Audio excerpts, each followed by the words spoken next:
बिस्मिल्लाहिर्रहमानिर्रहीम। अस्सलातु वस्सलामु अलैका या रसूल अल्लाह व अला आलिका व अस्हाबिका या हबीब अल्लाह।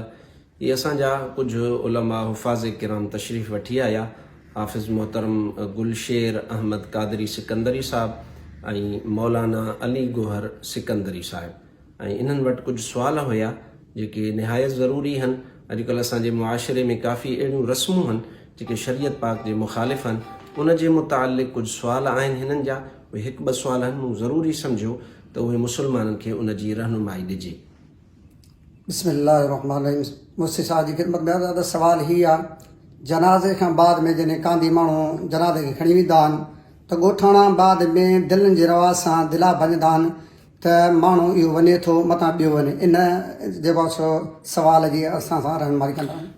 इन सुवाल जो मतिलबु इहो आहे त जॾहिं को इंसानु फ़ौत थिए थो मुस्लमान त उन जे जनाज़े सां गॾु पुठियां दिला भञनि था इन इरादे सां त जीअं वरी ॿिए खे छिक न करे। इहा रस्म ऐं इहो सम्झणु त मैयत ॿिए खे छिकींदो आहे, इहा हिंदुनि जी सोच हुआ, मुशरिकाना रस्म हुआ। इहो ख़्यालु करणु, लिहाज़ा अहिड़ो गुमान करणु ऐं पोयां दिला वग़ैरह भञणु नाजाइज़ ऐं हराम कमु आहे। इन खां मुस्लमान बचनि। जी ॿियो सुवाल आहे त माण्हू खफ़न मां कुझु धागा कढी उमेद वारी औरत खे ॿधंदा आहिनि त इनखे पुट जी औलाद थिए या न्याणी जी औलाद थिए। इन सवाल जी बि रहनुमाई कंदा। अस्तग़फिरुल्लाह रब्बी मिन कुल्लि ज़ंबिन व अतूबु इलैह। साईं पुछनि था त जॾहिं को माण्हू फ़ौत थो थी वञे उन खे कफ़न जेको पारायो वञे उन मां धागा कढनि था, धागा कढी करे उमेद वारी औरत खे ॿधनि था त हिनखे पुटु थींदो। इहो अहिड़ो गुमान करणु ऐं अहिड़ी रस्म करणु बि नाजाइज़ ऐं हराम अमल आहे। टियों सुवाल इहो आहे त मैयत खे जॾहिं दफ़नायो वञे थो उनजे मथां सिल्फ वग़ैरह फटाल रखनि था त उनजे मथां को अजरक वग़ैरह या अहिड़ो को रंगीन कपिड़ो लॻाइनि था, उनजे बारे में बि रहनुमाई कंदा। इनखे ॾियण जी ज़रूरत ई कान्हे। इन जो सबबु हीअ आहे त माण्हू मिटीअ खां बचाइण था चाहिनि मैयत खे। हालांकि उहो ख़ुदि मैयत आरामी मिटीअ जे मथां हुआ त मिटीअ खां बचाए छा कंदा, लिहाज़ा अहिड़े अजरक ॾियण जी ज़रूरत का बि न आहे। मुफ्ती साहब तव्हांजी ख़िदमत में अर्ज़ु आहे त कुझु माण्हू जेके फ़ौत थी वेंदा आहिनि 3 तारीख़ या 7 तारीख़ या 5 तारीख़, उहो चवंदा आहिनि त उन जे क़बर ते किलो हणंदा आहिनि। चवंदा हीअ 21 में फ़ौत थी वियो आहे, पोइ हिन तंहिंजे करे 21 में फ़ौत थियो आहे, ॿिए खे सॾु कंदो, तंहिंजे करे किलो हणी उनजे सॾ खे। इहा बि रस्म हिंदुआना हुआ, हिंदू सोच हुआ, मुशरिकाना सोच हुआ ऐं इन रस्म जो इस्लाम सां को बि ताल्लुक़ न आहे। जेकॾहिं उहो ॿिए खे छिकींदो त सुवाल इहा त ख़ुदि हिन खे कंहिं छिकियो। लिहाज़ा अहिड़ा वहम रखणु, अहिड़ा गुमान करणु नाजाइज़ आहिनि।